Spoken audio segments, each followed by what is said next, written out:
Bonsoir, nous sommes le 20 novembre, il est 18 h si vous nous rejoignez en direct et voici les principaux titres que nous allons développer ce soir. Journée internationale des droits de l'enfant alors que la France vient tout juste de ratifier le protocole de 2011 qui permet aux mineurs de saisir le comité des droits de l'ONU. Nous revenons ce soir sur les événements organisés dans le département. En plateau notamment une élue du conseil municipal des jeunes de la Verrière et la responsable du conseil municipal des enfants de Guyancourt. Dans le cadre de l'opération Père Noël vert du Secours populaire des Yvelines, la direction de la Poste des Yvelines s'est associé aujourd'hui aux collectes de jouets pour les plus démunis.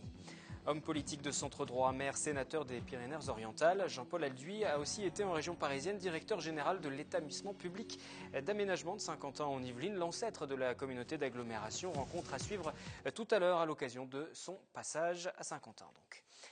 Nabila reste en prison. La starlette de télé-réalité, soupçonnée d'avoir poignardé son compagnon incarcéré depuis le 9 novembre, s'est rendue ce jeudi matin devant la cour d'appel de Versailles pour demander sa remise en liberté. Demande finalement rejetée dans l'après-midi par la chambre d'instruction. Yolène Torres était sur place.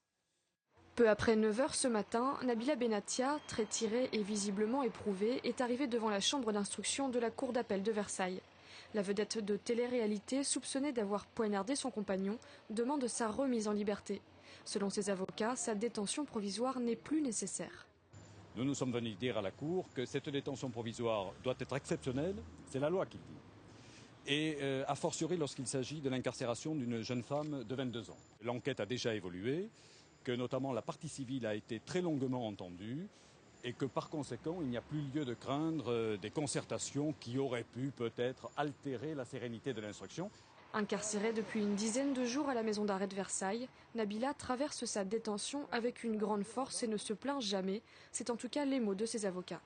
Mais la réalité de ce dossier, c'est une jeune femme de 22 ans qui est incarcérée. C'est ça, la réalité de ce dossier. Et elle, je trouve qu'elle oppose à ces regards extrêmement pressants de l'extérieur une force et une dignité tout à fait stupéfiantes. Donc elle se bat, mais elle comprend très bien le mécanisme judiciaire. D'après une source judiciaire, la cour d'appel de Versailles a finalement rejeté la demande de remise en liberté. Nabila reste donc toujours en détention pour le moment. 20 novembre 1989 était adoptée la Convention internationale des droits de l'enfant. 191 pays l'ont ratifiée. Santé, liberté d'expression, éducation, protection contre la discrimination.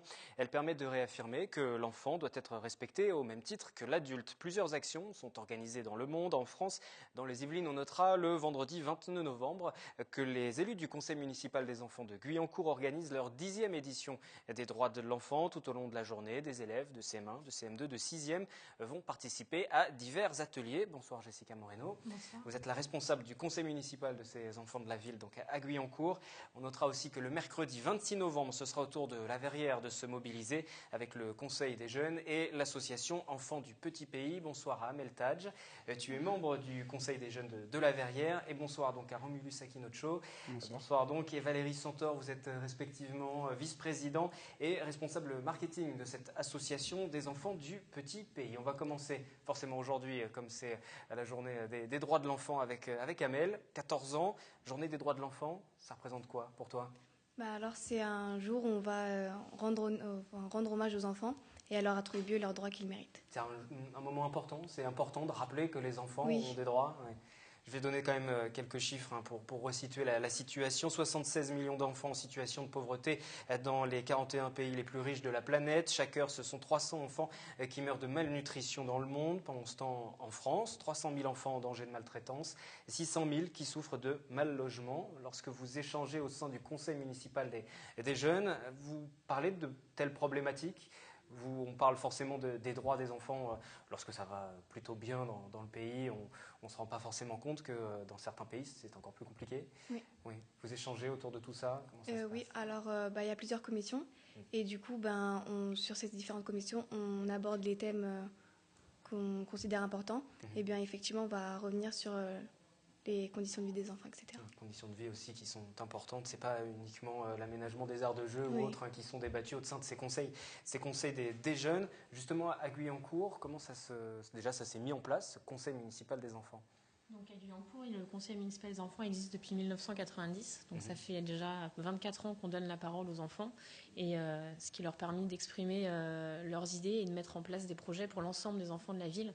Et c'est vrai qu'ils sont souvent attachés à des projets solidaires envers d'autres enfants pour améliorer le bien-être aussi des autres. Ce sera la 10e opération, 10e fois qu'il y aura cette journée des droits de l'enfant organisée, en tout cas sa forme actuelle à Guyancourt. Comment ça se déroule et qui le met en place? Ce sont les enfants eux-mêmes qui...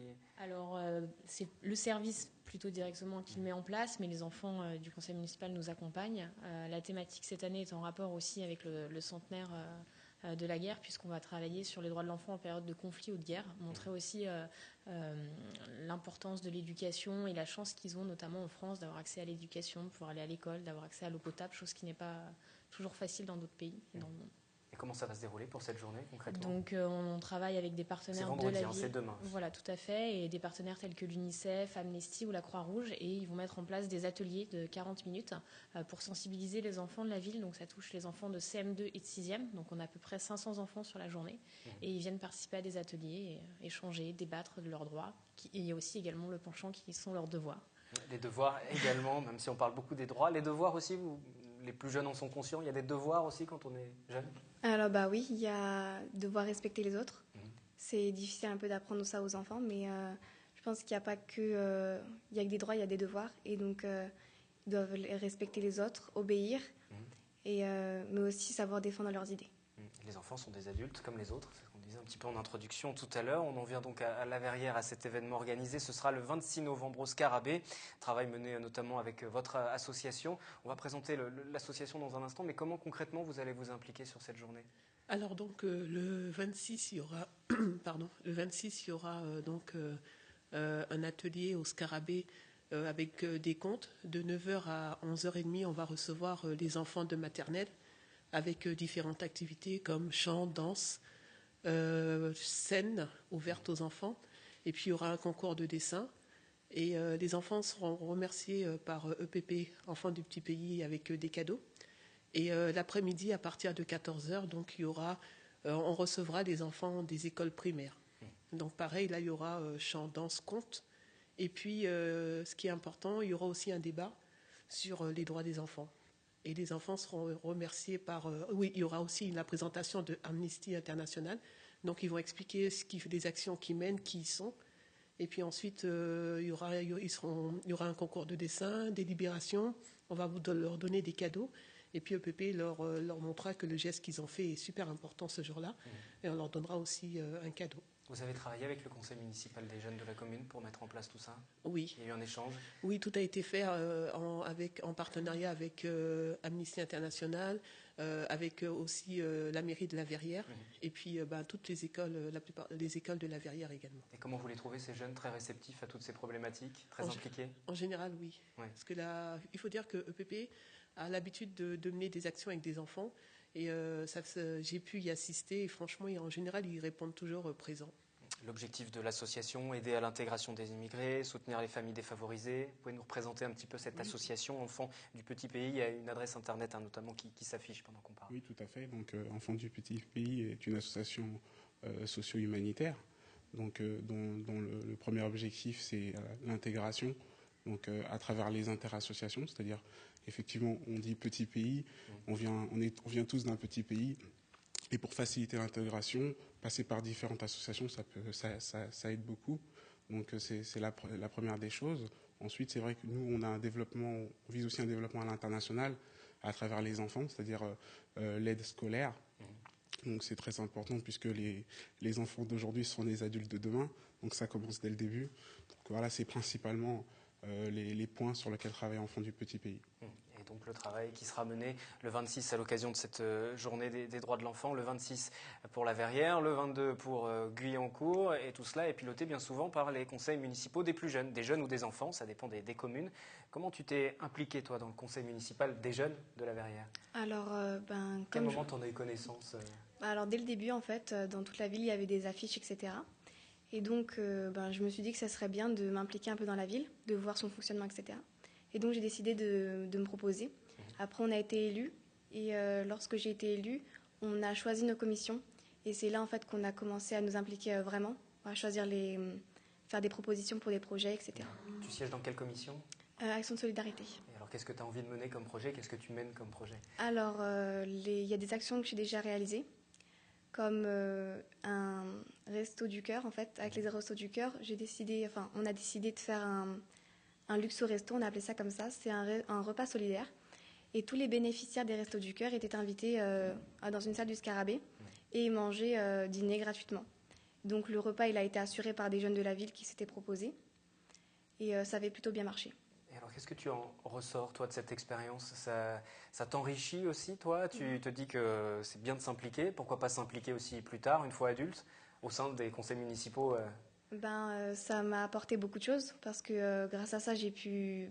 ça fait comme de l'humanitaire puisque c'est solidaire, etc. Donc ça m'a apporté de l'expérience. Ça a fait que j'ai découvert ma ville, même si je la connaissais déjà avant. Et j'ai côtoyé des personnes que je connaissais pas et j'ai dialogué avec eux et ça m'a beaucoup apporté. Sur la maturité qui est affichée là et qui est commune à tous les jeunes qui participent à ces conseils municipaux, ça vous surprend? Vous qui êtes en contact régulier avec les jeunes, quand on dit les jeunes ne s'impliquent pas, les jeunes s'en moquent. Effectivement, justement, c'est ce qu'on recherche. C'est-à-dire que c'est des jeunes, c'est des enfants, mais comme je vous disais tout à l'heure, c'est des futurs adultes. Et c'est dès le jeune âge qu'il faut commencer à s'affirmer, à avoir une personnalité. Voilà, c'est tout à fait ça. Bien commencé en tout cas. Avec le recul, puisque le conseil municipal des enfants est plus ancien sur la ville de Guyancourt, que deviennent ces enfants qui s'impliquent ensuite? Ils continuent en politique ou à s'impliquer dans des associations? Alors c'est vrai que nous, ils sont élus entre le CE2 et la 6e, donc ils ont la possibilité de faire un deuxième mandat quand ils sont encore en CM2. On a bien souvent des conseillers qui se représentent pour un deuxième mandat et qui souhaitent être mère-enfant, puisque c'est un petit peu plus de responsabilité. Et c'est vrai que quand on regarde après le parcours des anciens conseillers, bien souvent ils ont un engagement au moins associatif. Après sur le plan politique, je ne sais pas, mais associatif et notamment dans l'humanitaire.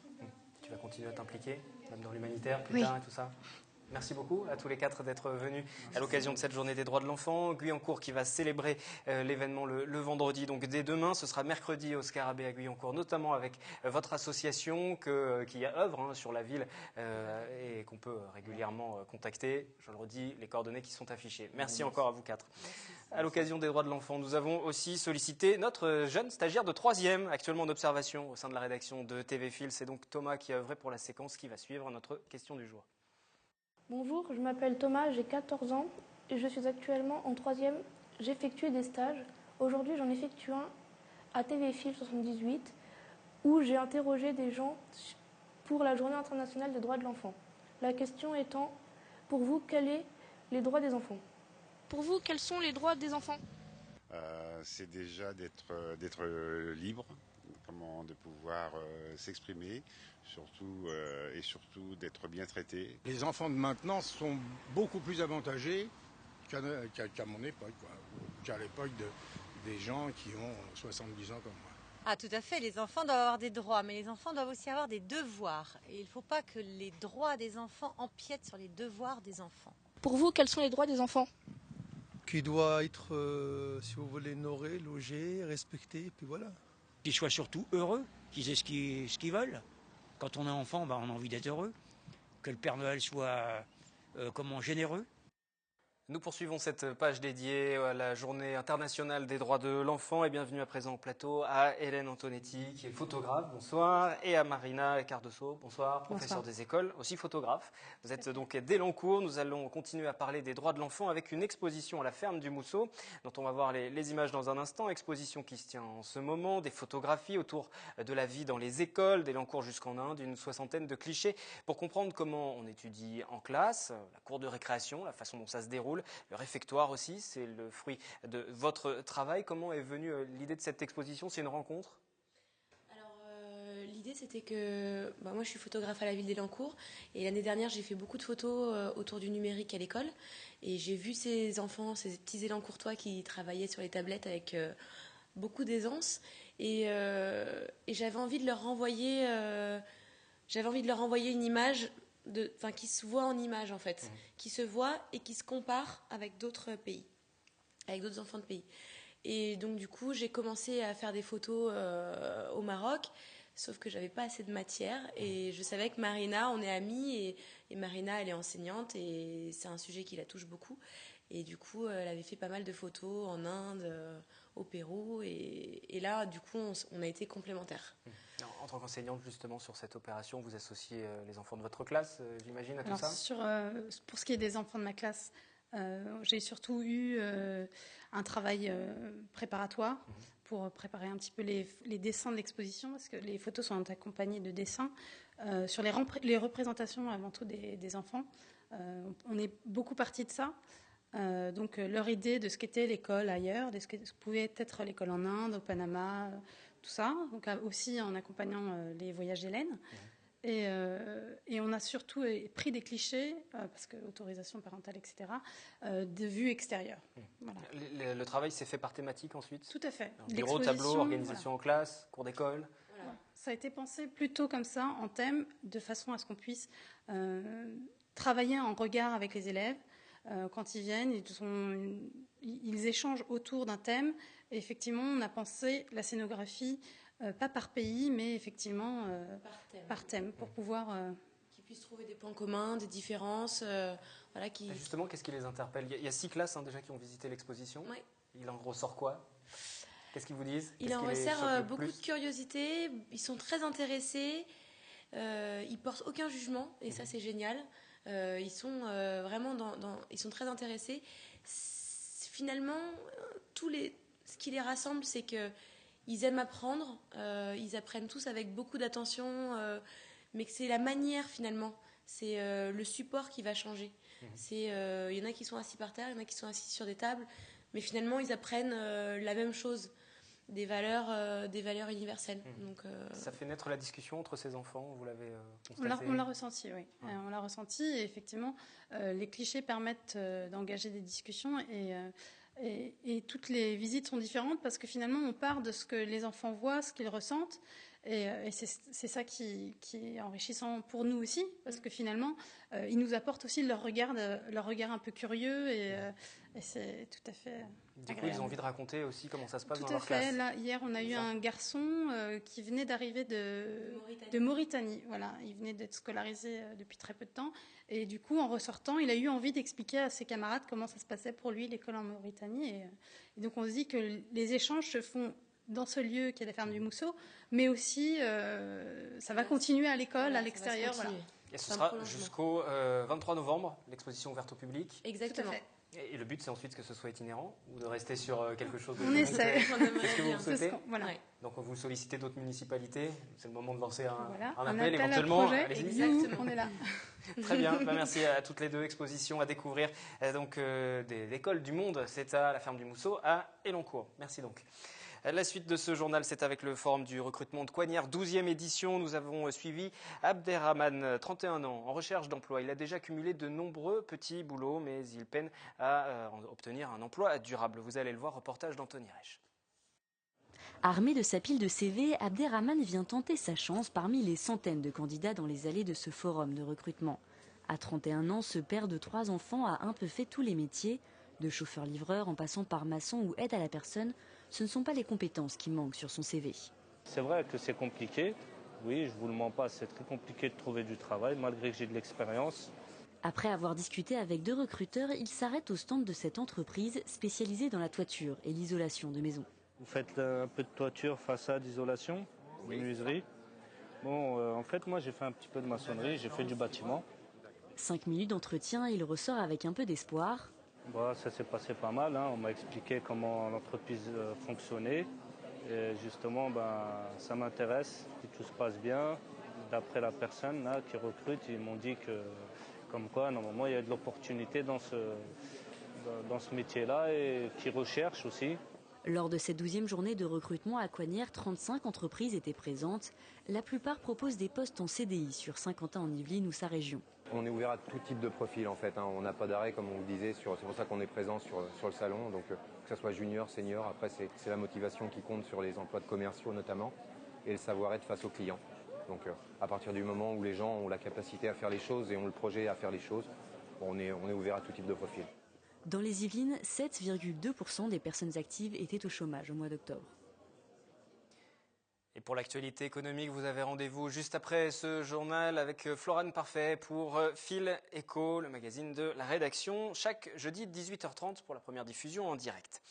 Les postiers des Yvelines du Secours et le Secours populaire qui se sont associés pour organiser une collecte de jouets, une centaine de sacs, 1000 jouets qui ont été rassemblés, qui vont pouvoir être distribués annuels, des dons allant de la peluche aux consoles de jeux. C'est une très bonne chose pour la solidarité et du coup ça fera autant d'heureux que de jouets collectés. On ne savait pas quelle ampleur ça allait donner et effectivement 1000 jouets sur une collecte, c'est vrai que c'est beaucoup et ça correspond à un huitième des publics qu'on aide, donc c'est pas négligeable. On ne s'attendait pas du tout à avoir un tel engouement et ça montre vraiment les valeurs de solidarité qui sont véhiculées par les postiers puisque ce ne sont que des cadeaux, des objets, des jouets qui ont été ramenés par les postiers sans collecte à l'extérieur, sans appel à nos clients. Alors c'était un don complètement libre, on n'a pas donné de tranche d'âge. En revanche, les seules consignes qu'on ait données, c'est des jouets neufs ou en excellent état. Solidarité, toujours un salon des vins et des saveurs proposé à Maurepas. Pour la deuxième année consécutive, le Lions Club de Maurepas-Saint-Quentin, doyen, a organisé cette manifestation qui a rassemblé environ 800 personnes autour de stands gourmands, animation festive, un peu plus d'un mois des fêtes de fin d'année. Également, je vous le disais, solidaire, les exposants présents ce week-end à Maurepas ont payé des droits d'entrée, 3 600 € collectés, somme reversée au profit d'actions locales. On écoute Thérèse Moinet à ce sujet. Nous organisons donc des grandes actions et tous les bénéfices sont reversés au profit de nos associations que l'on soutient. Les projets, en fait, on fait partir soit de jeunes enfants de Maurepas en vacances pour la première fois quand ils sont issus de familles défavorisées, par exemple. Ou d'autres projets, on soutient des associations. Notre président, cette année, a l'idée d'acheter peut-être une voiture pour transporter des handicapés. Nous sommes en train d'en discuter. Saint-Quentin en Yvelines ne serait pas l'agglomération telle qu'on la connaît sans la patte de l'EPA, l'établissement public d'aménagement. Jean-Paul Alduy en a été le directeur général entre 1988 et 1993.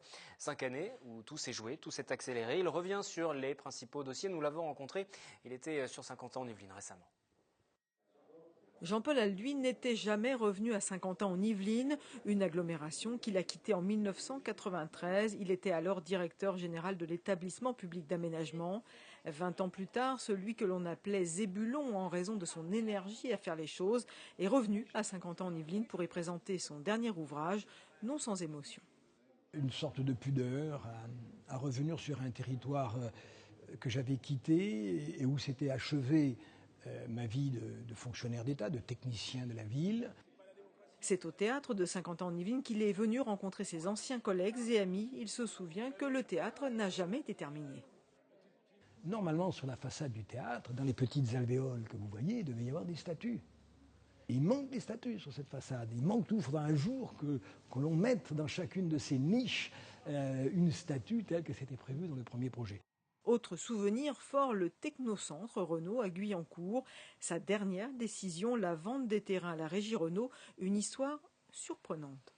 Ça a démarré par quelqu'un dont je tairai le nom, qui est venu me voir dans mon petit pigeonnier de Bulloyer, de la ferme de Bulloyer, et qui m'a dit « je ne peux pas vous dire qui je suis, je ne peux pas vous dire quelle société je suis, mais j'ai besoin de 300 hectares.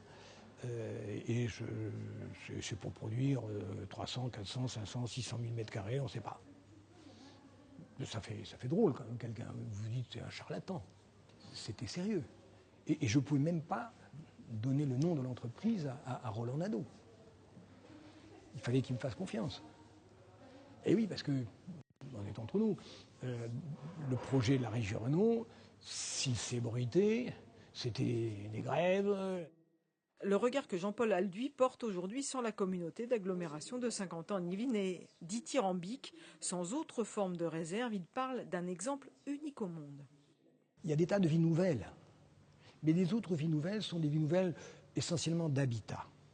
Saint-Quentin en Yvelines a une puissance économique impressionnante. Et vous voyez, une vie nouvelle qui a une telle puissance économique, c'est tout à fait exceptionnel. Et je crois, à mon avis, que c'est unique au monde, éventuellement brésilien, mais brésilien, c'est un autre sujet. Les gens connaissent mal Saint-Quentin-en-Yvelines. Saint-Quentin-en-Yvelines a un déficit de notoriété. À mon avis, elle est sous-évaluée en termes de notoriété par rapport à ce que Saint-Quentin-en-Yvelines est devenu.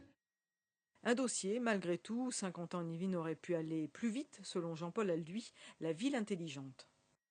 Cette ville avait tous les moyens pour être le laboratoire de ce qu'on appelle aujourd'hui la ville intelligente, c'est-à-dire la ville qui utilise toutes ces nouvelles technologies de la communication pour faire en sorte que tout citoyen, avec son smartphone, sache exactement ce qu'il a derrière dans le commerce, ce qu'il a devant dans l'hôtel, les services publics, l'arrivée du bus, les parcs de stationnement, la sécurité de la police, etc. La ville nouvelle aurait pu être la ville modèle, la ville exceptionnelle. Vous savez, aujourd'hui, on va à Fribourg en Allemagne pour voir ça. Ouais, on aurait pu venir à Saint-Quentin en Yvelines. Voyez, bon. Donc là, peut-être que là, mais je m'en suis expliqué avec le président Laugier, les obstacles sont essentiellement des obstacles juridiques avec les différents opérateurs, hein, d'après ce que j'ai compris. Mais ça, c'est bien français. Hein. Après 50 ans en Yvelines, Jean-Paul Alduy a quitté la fonction territoriale pour s'engager en politique. D'abord maire de Perpignan, puis, ironie de l'histoire, président lui-même d'une communauté d'agglomération. Il a, dit-il, d'ailleurs beaucoup appris ici. Fin de ce journal, rendez-vous vendredi pour l'actualité du jour et l'essentiel de la semaine. Très bonne soirée.